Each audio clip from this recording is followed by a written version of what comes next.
Turning to inflation, higher tariffs have begun to push up prices in some categories of goods. Estimates based on the latest available data indicate that total PCE prices rose 2.6% over the 12 months ending in July. Excluding the volatile food and energy categories, core PCE prices rose 2.9%, above their level of a year ago. Within core, prices of goods increased 1.1% over the past 12 months, a notable shift from the modest decline seen over the course of 2024. In contrast, housing services inflation remains on a downward trend, and non-housing services inflation is still running at a level a bit above what has been historically consistent with a 2% inflation. Trump's latest humiliation didn't come from Democrats, the media, or even Joe Biden. It came from inside his own camp. The man he once favored to become the next Federal Reserve Chair, Christopher Waller, just went on live television and shredded Trump's signature economic policy. One interview, a few blunt truths, and suddenly Trump's hand-picked favorite looks more like his biggest liability than his loyal defender. Waller was supposed to be Trump's guy, a Federal Reserve governor who had aligned with Trump on slashing interest rates, a man who could give the White House more control over the Fed in 2026 when Jerome Powell's term ends. That was the narrative. Trump's world rolled out the red carpet, treating him like royalty when he showed up on CNBC. The early minutes of the interview were smooth sailing. They talked about general economics, theory, and the Federal Reserve's recent decisions. He dodged political questions like a pro, refusing to get dragged into Trump's messy firing of Lisa Cook or speculation about his own candidacy. Everything looked perfect on script, the kind of performance that Trump would have applauded. And then it all collapsed the moment Waller touched on tariffs. Here's when Waller dropped the bombshell. He looked into the camera and told America the truth that Trump refuses to admit. Tariffs are a tax. Not a tool of growth, not a clever negotiating trick, just a straight-up tax on American consumers and businesses. Waller spelled it out in plain language. Tariffs slow growth. They make goods more expensive. They hurt exporters. And for anyone hoping the Fed would spin numbers in Trump's favor, this was a dagger to the heart. Within minutes, headlines exploded. Trump Fed pick says tariffs hurt growth. It was political heresy inside the Trump world, but for the rest of America, it was a rare moment of honesty. And it wasn't just about calling tariffs what they actually are. Waller's comments exposed Trump's economic fantasy land. Trump brags about $17 trillion in new investments under his watch, a number that's laughably false, considering America's entire GDP is $29 trillion. Then you've got Treasury Secretary Scott Bessent throwing around lines about collecting $300 billion in tariffs as if it magically adds 1% to the GDP. The following tweet debunks the baseless claim by Bessent. Every $300 billion adds 1% to GDP. What the fuck is he talking about? Can someone explain to me how a tax adds to GDP dollar for dollar? Waller didn't need to scream or insult anyone. His calm explanation was devastating enough. Tariff revenue isn't growth. It's just taking money from everyday Americans and rerouting it to government coffers while crushing businesses in the process. In other words, Trump's economic miracle is nothing more than a giant con. And here's the point. Waller knew exactly what he was doing. He didn't stumble. He didn't misspeak. He deliberately told the truth in a way that exposed Trump's weakness.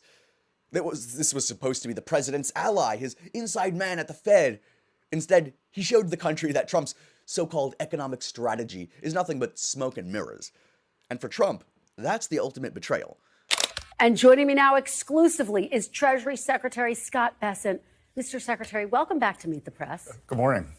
Good morning. Thank you so much for being here. I do want to start right there on the jobs numbers. National Economic Council Director Kevin Hassett told me in an interview the numbers look, quote, weak. And you just heard me say there that Moody's chief economist called this a jobs recession. I want to give you the opportunity to respond to Mark Zandi. Do you see this as a jobs recession?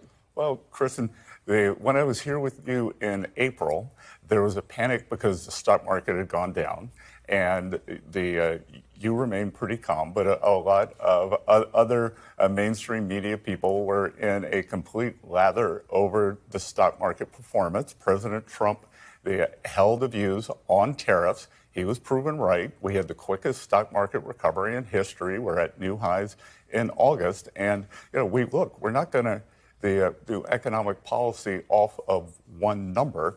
We believe that good policies are in place that are going to create good, high-paying jobs for the American people. Two, let's look at the efficacy of this number. August is the noisiest month of the year. Typically, the highest revisions come in August. That's why it's important that we have good data. Austin Goolsbee, who's head of the Chicago Fed and probably the most partisan person at the Federal Reserve in leadership, came out and said, I don't know if these numbers were that weak. I don't know if I'm going to vote for a cut in September because it may have something to do with the immigration deportations. So this is why we need good data. Scott Bessent's latest appearance on Meet the Press shows the problem perfectly. Instead of acknowledging the pain that companies and people are feeling, he doubled down on Trump's failed experiment. He brushed off the costs, defended tariffs like they were some magic cure, and ignored the reality that American businesses and consumers are footing the bill for Trump's ego. And here's where Waller's comments cut even deeper, because tariffs aren't the only part of Trump's economic fairy tale. Waller went further, pointing out something the White House never wants you to hear. America's labor demand is actually weakening. Sure, Trump loves to wave around the unemployment rate as a proof of a booming economy, but Waller explained that low employment is just masking a darker truth. Businesses are slowing down their hiring, job creation is tapering off. Behind those shiny numbers Trump brags about, the real engine of growth is sputtering. That's not success, it's stagnation dressed up for campaign rallies. Waller didn't even spin it, he laid it bare. Falling labor demand is dangerous for the economy and dangerous for American workers. Trump might try to sell the illusion of endless prosperity, but Waller just showed that the so-called Trump boom is already cracking. We're leading because of tariffs. We're leading because of talent, and this is where they'd like to be. But without the tariffs, we wouldn't have a chance because we wouldn't be able to protect those investments of the companies coming in. So if you took away tariffs, we could end up being a third world country. That's how big the ruling. So we're asking for an expedited ruling. All right, that, of course, was President Trump just yesterday in the Oval Office making his case for why the country needs tariffs.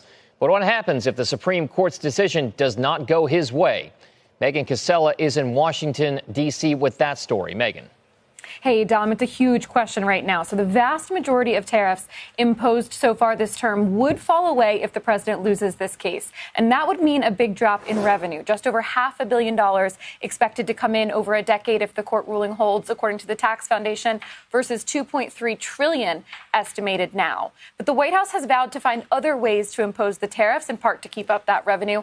And they're working on a handful of options the president can pursue without Congress. So the first and probably the most likely is called Section 338. It's part of the Smoot-Hawley Act passed back in 1930. Officials have talked openly about using this. And while it was not, of course, the initial justification for the president's tariffs, Trump allies at the America First Policy Institute are now arguing before the court that an executive order can be upheld under a statute not originally cited. They say Section 338 fits the challenged tariffs like a glove.